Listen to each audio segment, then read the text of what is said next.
आतंकी डॉक्टर उमर का घर सेना ने उड़ाया, भड़की महबूबा मुफ्ती। किसी को घर को जहां उसके बूढ़े माँ बाप रहते हैं, जिनका इस हादसे के साथ कोई लेन देन नहीं है, उसको उड़ा देना, दोस्तों को गिरफ्तार करना, उनकी पकड़ दकड़ करना, रिश्तेदारों को पकड़ दकड़ करना, मैं समझती हूँ ये कानून के खिलाफ है। दिल्ली ब्लास्ट केस में बड़ा एक्शन, पठानकोट से डॉक्टर रईस गिरफ्तार। अल फलाह यूनिवर्सिटी की जांच शुरू, 2 डॉक्टर समेत 3 गिरफ्तार। जम्मू कश्मीर के नौगाम पुलिस स्टेशन के पास हुआ बड़ा धमाका। 10 नवंबर को दिल्ली के लाल किले के पास जो धमाका हुआ था, इस पूरे मामले को लेकर के सख्त एक्शन लिया जा रहा है। इस बीच आपको बता दें कि जम्मू कश्मीर में जो फिदायीन हमलावर डॉक्टर आतंकी उमर है, उसके घर को सेना ने बम से ढहा दिया है। अब इस एक्शन को लेकर के महबूबा मुफ्ती पूरी तरीके से भड़क चुकी हैं। उनका कहना है कि जो कार्रवाई करनी है किया जाना चाहिए, लेकिन किसी का मकान इस तरीके से नहीं उड़ाया जाना चाहिए। तो वहीं दूसरी ओर आपको बता दें कि इस मामले की जांच जैसे जैसे आगे बढ़ रही है, कई सारे लोग इसके घेरे में आ रहे हैं। इस बीच बड़ी खबर यह सामने आ रही है कि जो दिल्ली ब्लास्ट केस है, उसका कनेक्शन पठानकोट से जुड़ा और पठानकोट से पुलिस ने डॉक्टर रईस को गिरफ्तार किया है। इसके अलावा बात अगर हम फरीदाबाद के अल फलाह यूनिवर्सिटी की करें, तो इस यूनिवर्सिटी की जांच भी शुरू कर दी है, जहां पर जांच एजेंसियों ने अल फलाह यूनिवर्सिटी के तमाम डॉक्यूमेंट्स भी मांगे हैं। ताकि आ रही है जम्मू कश्मीर के नौगाम से,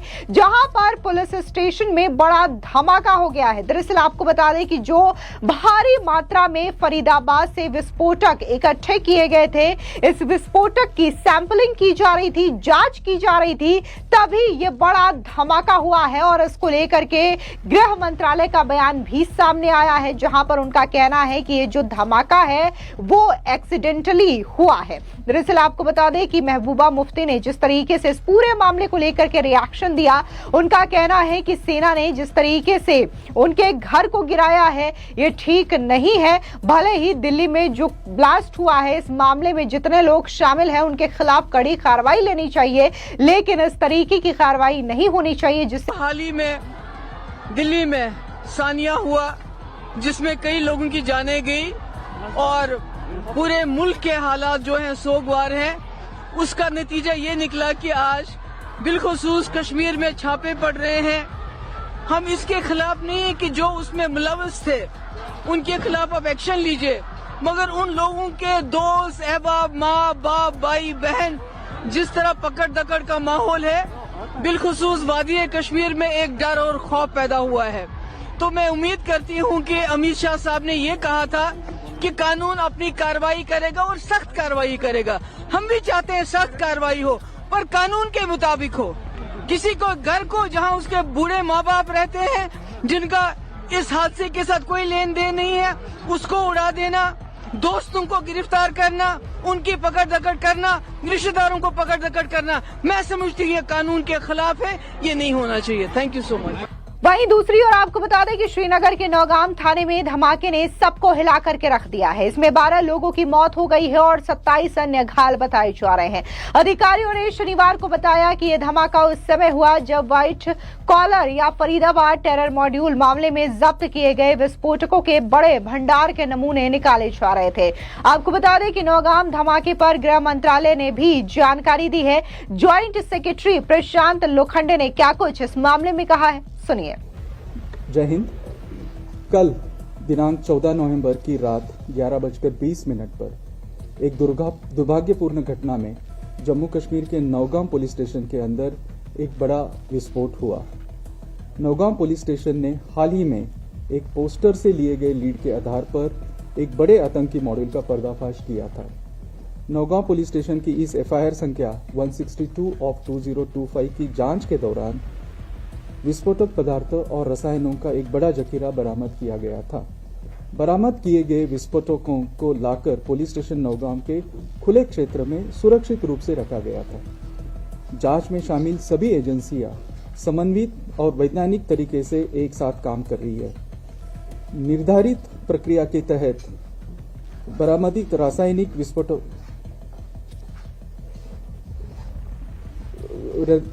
बरामद रासायनिक विस्फोटों के नमूनों को आगे फॉरेंसिक और रासायनिक परीक्षण के लिए भेजा जा रहा था। भारी मात्रा में विस्फोटकों की बरामदी के कारण पिछले 2 दिनों में यह प्रक्रिया एसओपी के तहत लगातार जारी थी। विस्फोटों की अस्थिर प्रकृति के कारण इसे एक्सपर्ट निगरानी के तहत सावधानी पूर्वक संभाला जा रहा था।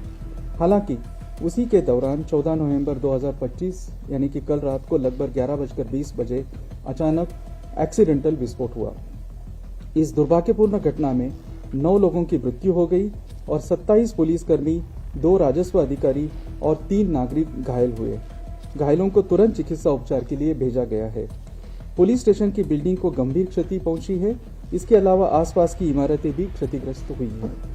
घटना के कारणों की जांच की जा रही है। इस घटना के कारण की कोई अन्य अटकलें अनावश्यक है। सरकार दुख की इस घड़ी में मृतकों के परिवार के साथ एकजुटता के साथ खड़ी है। जय हिंद। दूसरी ओर दिल्ली ब्लास्ट मामले को लेकर के जांच एजेंसियां लगातार बड़े बड़े खुलासे कर रही है। इस बीच कई सारी गिरफ्तारियां भी की जा रही है। दिल्ली ब्लास्ट का हरियाणा के बाद अब पंजाब से भी कनेक्शन जुड़ गया है।